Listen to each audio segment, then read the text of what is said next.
have an opinion about Skeleton Crew episodes 1 and 2. So, this is probably my favorite Star Wars show thus far that I've seen, and I've only seen Acolyte, which is a good show, by the way. Mandalorian Season 1 and the first 8 episodes of Andor. Reviews will continue shortly. And, yeah, this is probably my favorite. So, we go to at Atten, not at Atkin,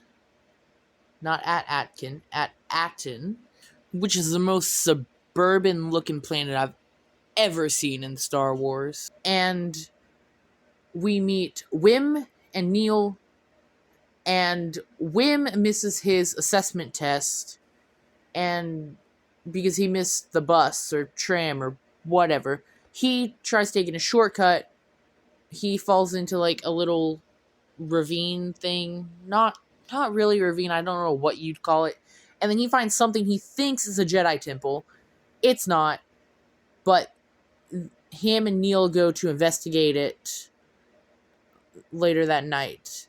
He also gets in trouble and meets Fern when he's waiting for the principal or someone. And then Fern and KB also go to investigate it that night. And Fern and Wim butt heads at first.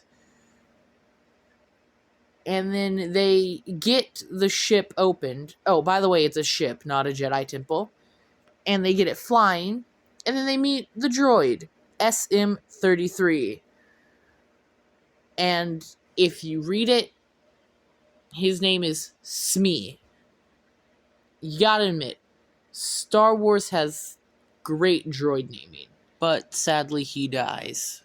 Anyway. And then they go to a starport for pirates. And they learn that at Atten is a myth planet. Like, no one believes it's real. Because they try to get directions back home. No one believes them that they're from there. And then they get thrown into prison. And then they meet a Jedi named Jod Nanawood. I think that's how you say the rest of his name. Anyway, overall rating, 12.